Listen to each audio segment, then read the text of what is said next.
নারীর ক্ষমতায়ন নিয়ে সবাই কথা বলে, অথচ নারীকেই বাদ দিয়ে কাজ করতে যাচ্ছে। দেশ কোথায় যাচ্ছে? একদম হাওর অধ্যুষিত এলাকা। এই এলাকায় আমাদের কখনো আগে হানাহানি, চাঁদাবাজি এইসব ছিল না। আমাদের এই এলাকাটাকে আমরা পরিবেশ বান্ধব, চাঁদাবাজ মুক্ত একটা এলাকা হিসেবে গড়ে তুলতে চাই। মনোনয়ন পত্রটি বাতিল হয়ে গিয়েছিল 3 জানুয়ারি 2026-এ। আমার কোনো লুফলই তারা ধরতে পারেননি। আমি জানি না কোন দৈব পিছনের কোন শক্তি এটার পিছনে কাজ করছিল। আমি একমাত্র কিশোরগঞ্জ থেকে নারী প্রার্থী। আমি বুঝলাম না, নারীর ক্ষমতায়ন নিয়ে সবাই কথা বলে, অথচ নারীকেই বাদ দিয়ে কাজ করতে যাচ্ছে। দেশ কোথায় যাচ্ছে? সবচেয়ে বড় জিনিস, আল্লাহ রাব্বুল আলামিনের দয়ায় এবং আমার এই গ্রাম এলাকার জনগণের সহযোগিতায় আজকে আমি আমার মনোনয়নপত্রটি আবার ফিরে পেয়েছি। আশা করি আমাদের এলাকার জনগণ যেভাবে আমাকে স্বতঃস্ফূর্তভাবে, যেভাবে আন্তরিকভাবে আমাকে বরণ করে নিয়েছে, যেভাবে আমাকে সহযোগিতা করছে, আমি ইনশাল্লাহ জয় নিয়ে আবারও আপনাদের মাঝে ফিরে আসব, সেটাই আশা করছি।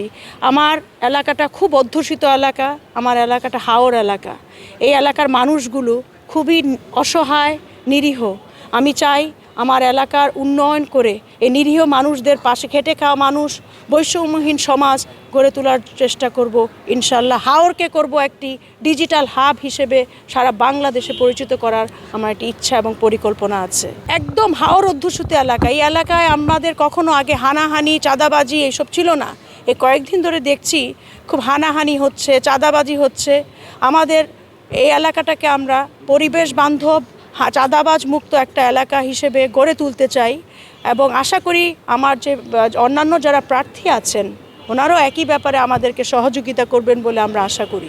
আমি অত্যন্ত খুশি, আল্লাহ রাব্বুল আলামিনের কাছে তো অবশ্যই খুশি, এবং আমি আমার এলাকাবাসীর কাছে কৃতজ্ঞ যে ওনারা আমাকে যথেষ্ট সহযোগিতা করেছেন, আইনজীবীগণ আমাকে যথেষ্ট সহযোগিতা করেছেন।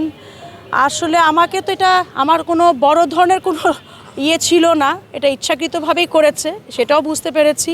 যারা আমার এই জনগণগুলো সাইন দিয়েছে তাদেরকে বলেছে তারা নাকি সাইন দেয়নি, যেটা উদ্দেশ্যমূলক। আমার এই লোকগুলো এসছেন এত কষ্ট করে, যে তারা স্বীকার করেছেন যে ওনারা সবাই সাইন দিয়েছেন।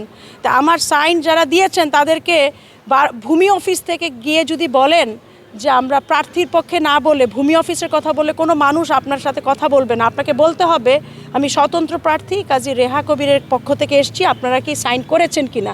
এই কথাটা বলেননি, যেটা খুব দুঃখজনক।